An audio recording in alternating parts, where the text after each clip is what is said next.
So there's this 80-ish-year-old couple. They go to the doctor. They're having difficulty remembering things. So they're going to go get checked out, if you will. And doctor does his exam, says to them they're fine.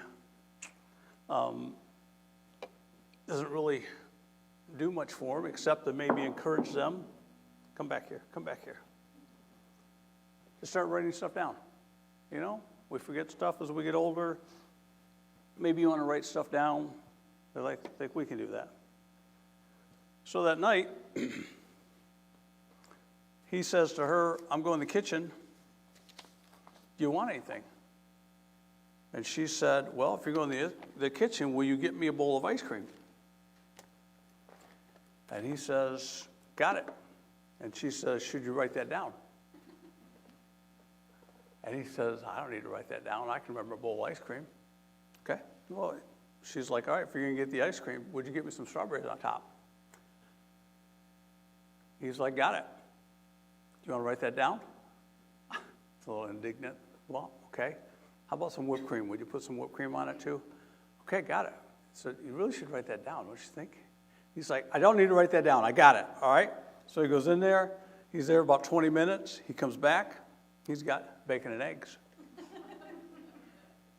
And she looks at him, and she, with like a glaring eye, says, I knew you'd forget the toast.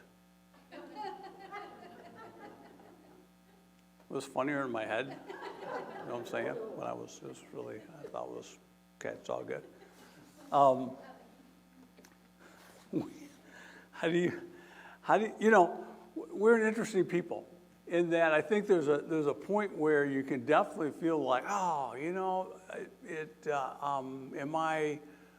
is my memory, like when our memories fade, don't you, that's a sad time in a relationship, isn't it? When somebody you love and their memory starts to go, and I've talked to more than a handful of people. I remember it with my own mom, as she dealt with Alzheimer's, and when they can no longer even remember your name, that is a very sad, depressing time. Memories are a powerful thing. I don't know that we often equate how powerful our memories are when it comes to our walk with God. And so today I want to talk to you about, like, how do we develop that muscle of remembering what God has done? Because there's always going to be a next challenge. There's always going to be something else that gets in front of us that scares us. And the way I think we face the future is to be able to look in the past and see what God has done. And right now I'm living this lesson.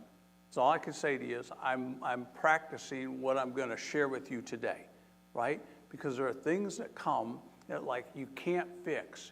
You can't go in there and throw enough money at it. You can't go in there and, like, put a wrench on it and, like, you do it and fix it. And you're relying on God to do something, but you can't make God do something, right? And so what will sustain us? What will get us through that next hurdle that you're looking at? And so one of the things I asked you to do before I walked up here was, I want you to be thinking about a time these past 6 months where you feel like, if we weren't like big auditorium, it's you and I talking, and I could say to you, where have you seen God work in your life? What is something God has done? You could spit it out to me. You could give it back to me, all right? If you have a Bible, open to Joshua 4, because this is exactly where Israel is going to find themselves, okay? Here's my quiz for you, pop quiz, all right? Here's what, I'm going to put up 5 objects on the screen. You're going to get what they are. What I want you to do in your brain is tell me what they're about. What are they for? Okay? So there's the Gateway Arch, right? What's the Gateway Arch? Besides this tallest man-made structure. It's a what? Gateway to the west. It's a gateway to the west. It's a reminder that when the U.S., we had all the Eastern stuff going, the arch is actually a memorial to the expansion to go from the Mississippi River west. What else is out there? Okay? This one. Mount Rushmore. Why those dudes? Presidents of the United States. Okay, President of the United States. But why did we put their faces in stone? What do we want to remember about them? What was there about these guys?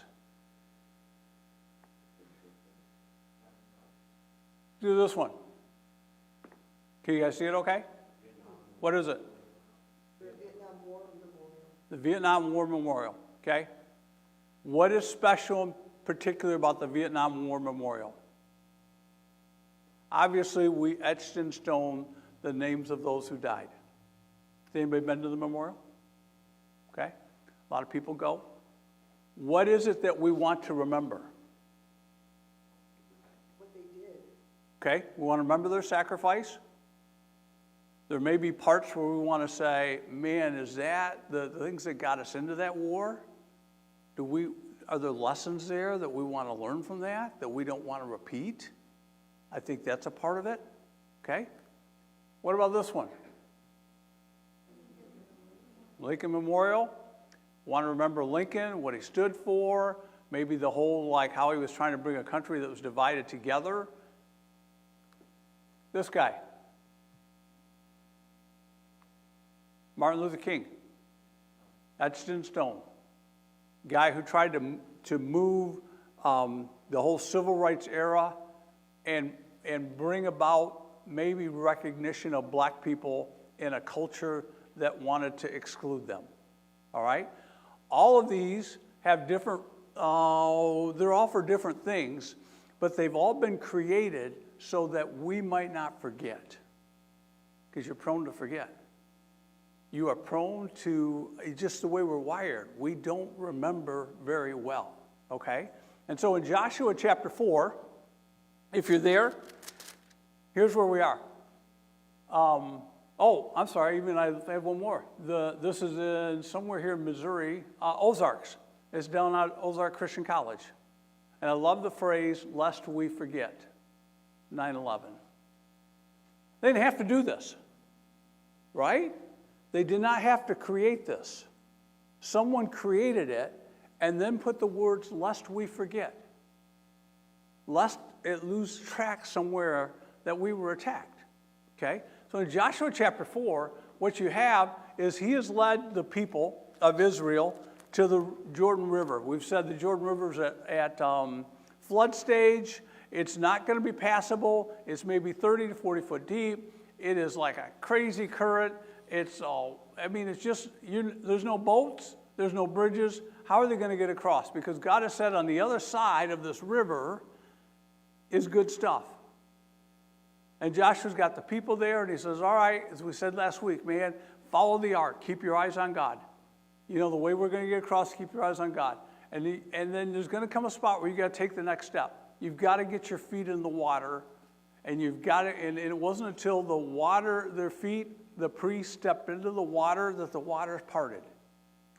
And that's one that I've been struggling with. What does it mean for you and I to get our feet wet? What does it mean for us to take the next step? For some of us, it's obvious. You're struggling, you know, like, here's what I want to do, but it's so scary for me to do that. For sometimes it's just not, it's not like staring us in the face and we're just asking God, what is I'm supposed to do, Lord? So when that time comes, when he says, hey, here's what I need you to do, then it's like, oh, go time, but I'm like, oh, man, that's going to be scary. You know that you've got a problem with X. Admitting it is the first step. Real tight behind that is, if I admit it, what am I going to do about it? So maybe I just pretend and I just keep saying it's not that bad. And people talk to you about it and you're like, it's not that, you don't understand, it's not that big a deal. That happens a lot. They're there in front of the water. It's time to go. They're keeping their eyes on the ark. One of the things I wanted to remind us last week is the ark was the presence of God, and God went in the water first. And God's going to go before you, but he is asking you to follow. That's going to be your challenge. I know what God wants me to do. I see him out in front of me, but man, it's going to be hard to take that step. And so they take the step, And in chapter 4 now, look at verse 1. When the whole nation had finished crossing the Jordan, the waters part, they're crossing on dry land. The Lord said to Joshua, choose 12 men from among the people, one from each tribe. Tell them to take up the 12 stones from the middle of the Jordan, from right where the priest stood, and to carry them over with you and put them down at the place where you're going to stay tonight. And so Joshua called together the 12 men. He appointed them from each of the tribes of Israel. He said to them, go over before the ark of the Lord your God in the middle of the Jordan. Each of you is to take up a stone on his shoulder, according to the number of the tribes of Israel, which would have been 12, to serve as a sign among you in the future. When your children ask you, what do these stones mean? You're to tell them that the flow of the Jordan was cut off before the ark of the covenant of the Lord. And when it crossed the Jordan, the waters of the Jordan were cut off or stopped. These stones are to be a memorial to you, to the people of, it says here, to the people of Israel forever. Stones, how big were they? Some think that they would have been 50 to 75 pounds. Gilgal was the place they were staying. Gilgal was about 2 miles from where the river was. So he's got 12 guys carrying rocks, 50 to 75 pounds for 2 miles to make a monument. Now Joshua also, look at verse 8. So the Israelites did as Joshua commanded. They took the 12 stones from the middle of the Jordan according to the number of the tribes. They carried them down to where they set up camp. That's at Gilgal. There they put them down. And Joshua set up 12 stones that had been in the middle of the Jordan at the spot where the priests had carried the Ark of the Covenant had stood, and they're there to this day. Joshua then took 12 stones and put them in the middle of the river. So you got two piles of stones going. One that's down there where they're going to walk by every day and they're going to see. And the other in the middle of the river, so that anytime they were to pass that river, they'd be going, remember that? Do you remember that? Do you remember when the water stopped and we walked over? Hey, Dad, what do these stones mean? Now, it says in the text there that they were to be a sign to people. A sign is like, the best example I got. I don't remember which kid it was, because we got 4 of them. I do remember Patty's pregnant, and we're driving to Huron Valley Hospital, and I remember being at night. So whichever kid, well, maybe they were all, I don't know. But, you know, the thing I'm doing as I'm driving to Huron Valley Hospital, which was in Michigan, is I'm looking for the blue H signs. I had a pretty good idea of the route, but man, those little blue H signs, all it says, right, is an H, and it means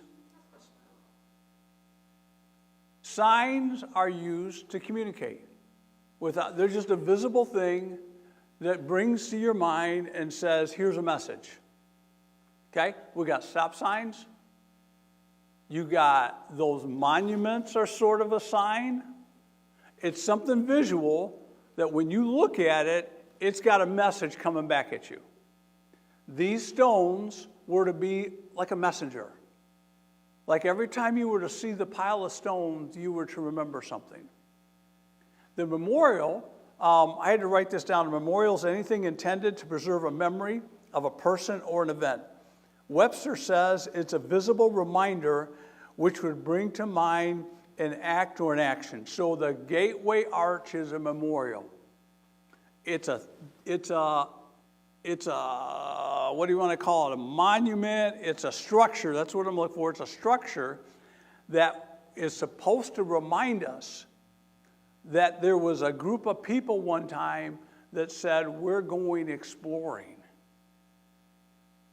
We're going to a place we've never been. We don't know what's out there. We don't know what the people are like. We don't know what the land is like. They assumed that it was all rivers until they got farther west and had to cross the mountains. Great book called Canoeing the Mountains that I've read twice, because it talks about what do you do after your hypothesis. The hypothesis was it's rivers all the way out, and now you encounter the mountains. What happens when your world gets rocked and you change and all the things that you thought were true are now different? How will you adapt?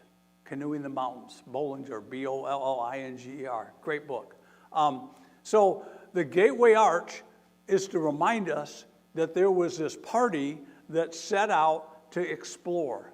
And we want, every time, we just go up to now, we're like, oh, how far can we see, and not think about the sacrifice that it took those people to move forward. You have memorial stones and funerals. What are they about? Someone you loved is there, and there's a stone marker over top of it with a name and a date. Here was a life. I want to remember that. And some of us take flowers. Some of us go every year. Some of us go multiple times a year because the person that we love is there and we want to remember. We don't want to forget them, right? A memorial is designed that we might remember a person or an event. So Joshua says to these people, look, these stones that you're going to take up, they're to speak a message. They're to help you remember. They're to call to your mind this event. Because this is a big deal. This is where God stepped in and met you where you are and helped you go forward. And as you have in your outline there, I think one of the things, if you and I want to move forward, we need to collect rocks. We need to collect things that help us remember because we're prone to forget the goodness of God. What do those rocks look like? I've got them. You guys have heard my story. I'm still carrying a Petoskey stone. 8 years. 8 years from finding a stone up in Traverse City Bay when I was on sabbatical, and I said to God, I would love to see a Petoskey stone. I would like to. It's just so. You have to understand, Petoskey stones are about 3 hours north of where I was. So it wasn't like, oh, and then look, there's 10 of them. But I said, God, I'd like to find a Petoskey stone just as a reminder of your favor, that you're with me, that you have me. And I walked for about a half hour, and sure enough, there was a Petoskey stone. And I'm like, I really couldn't believe it. And then I've carried it to this day, because every time I look at it, I'm reminded of God's favor, that he doesn't quit. He's never quit on me, okay? But stones look like a lot of different things. This little guy here is a stone for me. This is the bear that my youngest daughter bought me when I was going in for what I would say my first major ever surgery. And she just gave the bear, and we laughed and we hugged, but I've still hung on to the Build-A-Bear. He sits in my office because he's a reminder that when I said to the surgeon, I don't know about you, I had never thought to ask, how long's the surgery? I'm now on the gurney. I'm ready to go. I said, hey, I'm thinking a half hour. I'm thinking colonoscopy time. Any of you, you're just in and out, right? And the dude says to me, yeah, you'll be there about 3.5 hours. And I'm like, what? I said, that sounds serious. He goes, yeah, moderately so. And I'm like, you didn't tell me that. You never said that to me. And to his credit, he never said you never asked. This bears a reminder of that time. All right? This rock is dated September 2010. It's a trip that Patty and I took out to Arizona to watch our son play 2 soccer games his senior year. We went out, followed his team around, and I wrote down the scores of the 2 games of which he was at. But you know what? I know I went out to Arizona in September 2010, and I watched my son for a weekend, and we had a great time. I've got it right here. This stone was with my son Joe in the Lake Michigan sand dunes in July 2015, and I won't bore you with why I grabbed it, but it was kind of a unique time in his life, and I was glad to be able to go and spend 3 or 4 days with him doing some stuff that he likes up along Lake Michigan, and I wanted to remember that trip. Here's a picture. This picture's the team that was at Darden Prairie this Easter. There were 10 or 11 of us out there serving the community. And I've got it in a prominent spot in my office because I want to remember the time that we were like just loving the community, out there with an Easter egg hunt.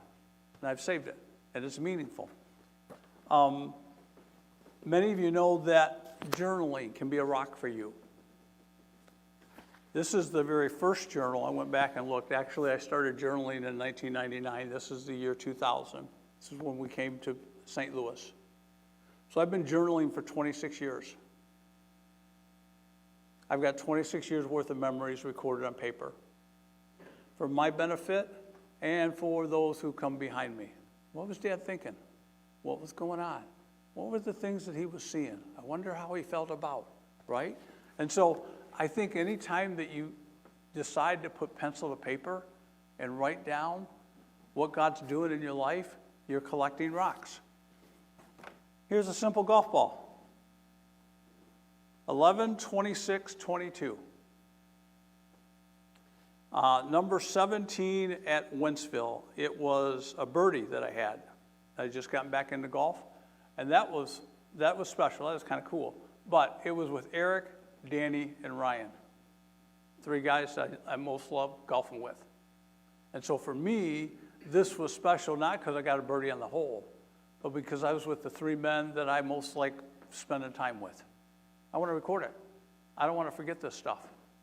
I've got a picture of my son at Ruth Chris in Dallas on his 25th birthday. Not every year do I go down there, but on his 25th, on a milestone birthday, we went, and first time he'd ever been there, really nice steakhouse if you've never been. Yeah, it's a little pricey, but you know what? It was his 25th birthday. And we sat and we talked, and now I have this. This is a memory of God taking him to Texas and beginning to do something in him building his life as he's down in Texas. What are, of course, then the big one back here. Here's the tape ball. If you're not familiar with the story of Stonebridge, from basically end of January to middle of March, so that's February and March, in 60 days we secured a loan for the building.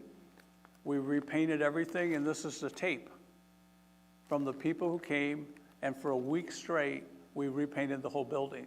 And I thought, we need to keep this because it's a reminder that nobody gets a commercial note in 60 days. When we got the note and we got in the building and we had started doing ministry in 60 days, I just want to say, what a testimony to the goodness of God. What are your rocks? What are you remembering? Because in your outline, I say then the thing that's going to help you isn't that I live in the past. It's that I have a challenge in front of me today as I'm talking to you, and I'm wondering how God is going to get me through this. And all I've got is I know God's been faithful here. If you don't have these, you're still going to be wondering, like, how is God going to do this? We talk about a church, I'm supposed to be a Christian, yada, yada, yada. This is giving me some confidence that I don't see how God's going to do it. God, there's a river here. You see this river? It's impossible for us to cross. Just trust me. Keep your eyes on me. Tell the leaders to go forward. Leaders go first. When the leaders go first and they put their feet in the water's going to stop. Except that, you know what? Joshua didn't have that information. He just knew that he was supposed to follow the ark. And when they did what God told them to do, boom, and they walked across. There's going to come a time where you need to stand on your rocks. Look at now, jump to the end of the chapter. He said, verse 21, he said to the Israelites, in the future, when your descendants ask their fathers, what do these stones mean? You tell them, Israel crossed the Jordan on dry ground. For the Lord your God dried up the Jordan before you crossed over it. The Lord your God did to the Jordan just what he had done to the Red Sea. He did this so that all the peoples of the earth might know that the hand of the Lord is powerful, and so that you might always fear the Lord your God. There's going to come a time that these rocks in my world, here's where I really am right now, remind me that I've got a story to tell. God has been faithful in the past. Can I trust and be faithful tomorrow? That's what you're asking yourself. He's seen me through some stuff. He's seen my family through some stuff. Can I trust him to be faithful tomorrow? That's what you're asking yourself. That's what it means, I think, to stand on these rocks then. These rocks were to be a testimony to the other people, the nations. You know, one of the things that I think is so cool is when I hear about you guys sharing your story with other people at work, out in the neighborhood, because these were meant to be shared. Your rocks, we're going to talk about that in just a moment, what that looks like. But part of standing on them is it gives you a story to share. You're not living a life in fear. You're living it trusting in what God has already done. That's what he wanted for them. Hey, these rocks, let them be a sign. Let them be a memorial. Let them be just this reminder to you that God was faithful today. And so because, listen, here's the deal, they're going to face Jericho in a short period of time. Walled city. Jericho, actual city, you can Google it, whatever you want to do. The walls fell out, just like the Bible talks about. They had no fighting experience. They were going to go into battle. God had told them to take the city. God gave them some really stupid instructions, march around the city, what kind of dumb, who thinks of that dumb stuff, right? But that was God's plan. And they trusted God's plan. And I think as you and I are out here and we're like doing stuff and stuff's coming our way, and God gives us instructions, we're like, oh man, it just doesn't make any sense. But, you've got a history of rocks you've collected, of memories you've got, of where God has been faithful. And you're like, okay, I'm going to trust. I'm going to trust. I'm going to trust that when God showed me this as an answer to asking for his favor, I now am like, okay, do I think his favor stopped? Do I think I no longer have the blessing of God? Do I think God has stopped having my back? I can't answer that for you. I can only answer it for me. There comes a time when you've collected your rocks and you're standing on them. Chuck Swindoll said in order to have perspective, we've got to have these monuments in our lives, places we come back to and learn from and talk about and pass on. If we do not have those, then we are destined to live rootless lives without much significance. People who forget their past are, what's that expression? Oh, yeah. You think that's a joke? People who forget their past are doomed to repeat it. You want to get better? You want to learn? Remember your past. Remember the lessons you've learned. And then that leads me then to the third thing, is your rocks, your stories, are meant to be shared. I don't want you to miss this. Look back at verse 6. These are to be a sign among you, and in the future, when your kids ask you, what do these stones mean, you tell them. He comes back down. He says in verse 21, in the future, when your descendants ask their fathers, what do these stones mean, you tell them. I want to talk to us men, dads.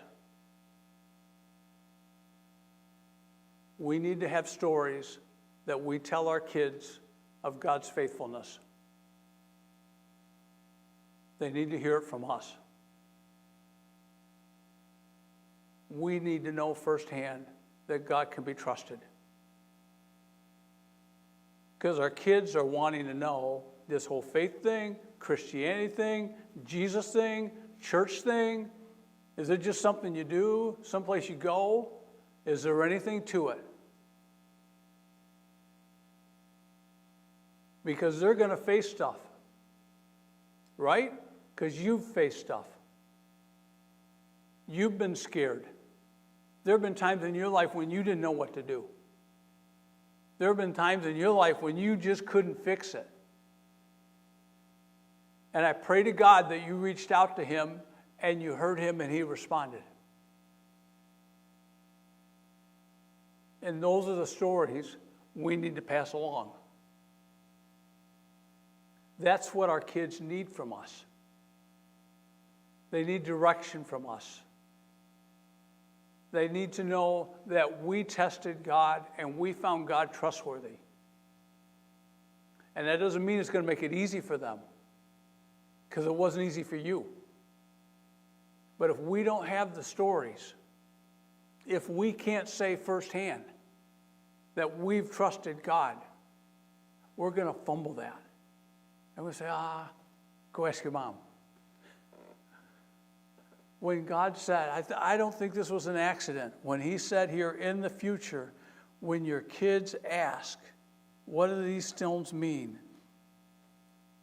When your descendants ask their dads, what do these stones mean? You tell them. What gives you hope? I was writing some stuff down. When your kids ask you, what's it like to be in love? When your kids ask you, how do you know it's the right one? When your kids ask you, is Christianity real? When your kids ask you, I feel like quitting, why should I keep going? What do you say? And it's got to come out of your gut, out of a conviction. That's what our kids need to hear from us.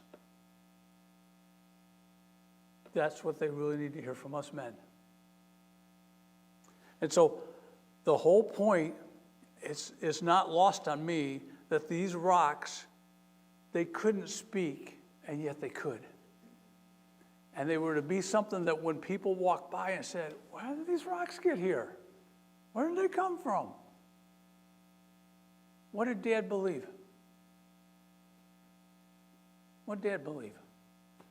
What did Dad think about? What did Dad think about the current state of politics right now? What did Dad do when his boss thought that he should be fired? What did Dad do when marriage got hard? What did Dad do when so-and-so got sick? What did Dad think about? And I'll tell you, with my dad, I never asked him. I learned some things. I'll tell you one of the things that came to me with this whole what your kids, what we learn from our parents. I think I've shared with you, my dad and my mom, they didn't come to know Jesus really until like they were mid to late 60s. So never give up. Crazy story there, but. And so there are times, even in the last couple of weeks, I was like, I think this was last week, I asked Patty, I said, hey, how did your dad convey his faith to you? Because I was thinking my dad didn't have a faith to convey. That's where I was headed. Well, let me ask you about your dad, because your dad had a faith. My dad didn't have a faith, right? So he didn't really convey anything of faith. When we didn't want to go to church, you know what Dad said? Don't go. No big deal, right? And then it struck me. You know what my dad did do for me, though? That I had to stop and think about this. I grew up in an era in the 70s when segregation was starting to happen, and right or wrong, in Pontiac, Michigan in 1972, they blew up the buses. 2 days before school was to start and busing was to happen, 8 buses were blew up in the bus yard. I could hear it in my house, and we were all like, what in the world happened, right? But out of that, my parents, who weren't really overtly Christian, sent me to a Christian school. They started paying the tuition for my brother and I to go to a Christian school. And so my earliest days of faith in God and Jesus and any of that were from Christian teachers in a Christian school, because my parents didn't want me bused across town. And I thought, you know what? My dad, a blue-collar guy working for GM, where there wasn't just a lot of money, but that's what he did. They paid to send me and my brother to a Christian school. And I thought, Dad was instrumental in my faith, just not in the way I had thought. I didn't get Bible stories from Dad, but I got a sacrifice from Dad. willingness to do this for his boys. Okay? I think our kids are looking to us for direction, for stability, for like, will we stand and what will we stand for? That's how they learn. They watch. And I wish, one of the regrets I have is I never opened the doors for dialogue to ask Dad how he did it, why he did it. Because, we don't talk about that kind of stuff, right?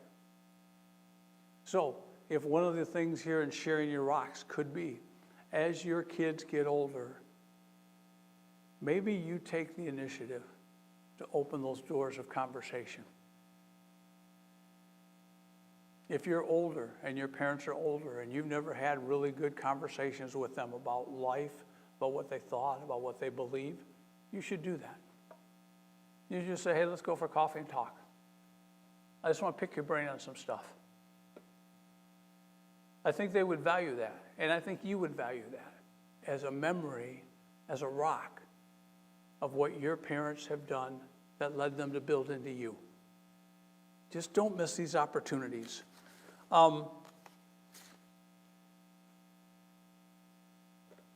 What's your next? What's your next? Here's one thing I'd like you to do. Can I trouble you just to hand out some rocks? Yeah. Can I trouble you to hand out some rocks? I'd like you, here, give me one. I'd like you to just take a rock. Everybody can take a rock. They're not very big. And I don't even care, once you get out of church, you can throw it out. It's totally up to you. I'm not checking, right? Take a rock. Team's going to come back up and we're going to close on a song here. There's really nothing special about any rock. Just take a rock. All right.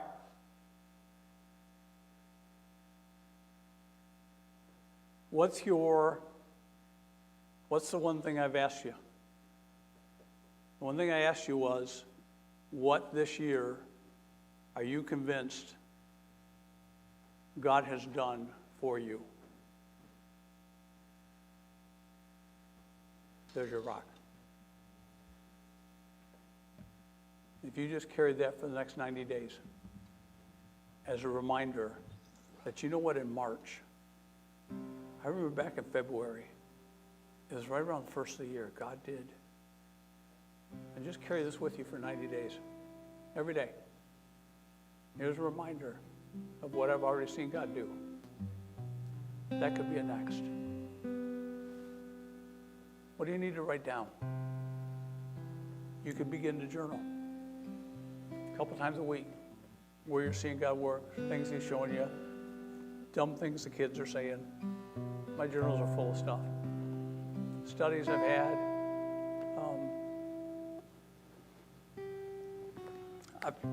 Forgive me if you're bored. I'm sorry. Here's a picture of Emmy on Patty's shoulder. It says, Grandma's shoulders are the best. So I captured it right there.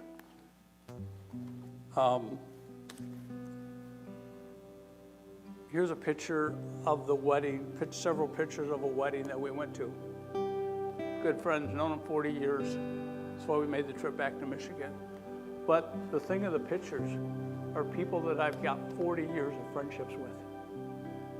These are all people that I've known a long time. Some of these people I married. I thought, man, that was really, really cool to see what God's done, how they've grown. I don't want to forget that. So I just made copies and put in my journal. This is filled with lessons I'm learning, memories that I want to hang on to. So that when my kids want to know what was Dad like, open it and read. You can see.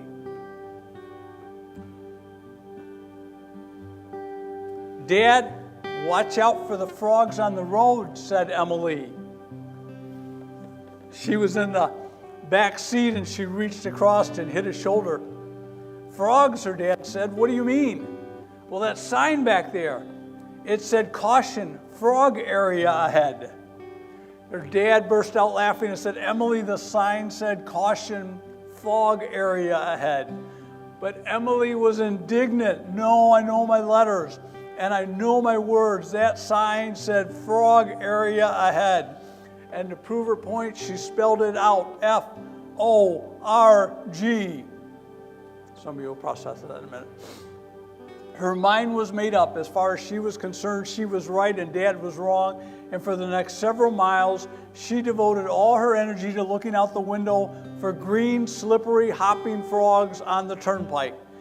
The way she thought determined how she responded. And on the other hand, her dad had read the sign correctly, recognized the real danger of fog, and kept his eyes open for fog clouding the highway. Two people traveling in the same car saw the same sign and interpreted it differently. This can all be rubbish to you. Might be. It's not you. But to me, this is evidence of God in my life. I would just say to you, what evidence do you have? And your kids want to know, Mom and Dad, what evidence is there that God is real? Let's do that this summer. Let's collect these rocks that are worth remembering. You've started today. Just keep it up. Let's sing with these guys. Father, as we walk out of here,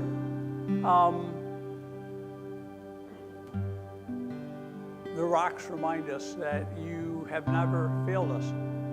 You won't start today. We confess that it's sometimes hard to see. Our vision gets cloudy with tears, with anger, with uncertainty, with questions we can't answer, and so we lose our focus. I pray if there's anybody like that, either watching online or here, that has lost sight of you, Father, you might restore their sight, their vision, help them get their eyes back on you, Lord Jesus. For those that are in the midst of standing and they're just not sure the next step to take, I pray that you'd give them clarity. I pray that you'd give them courage. I ask, Father, that you would give them a certainty that you have them.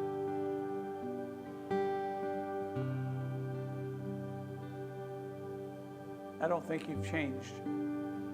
You're the same God who brought Joshua and his people across. You're here for us today. I ask for us as a church that we would continue to see your hand.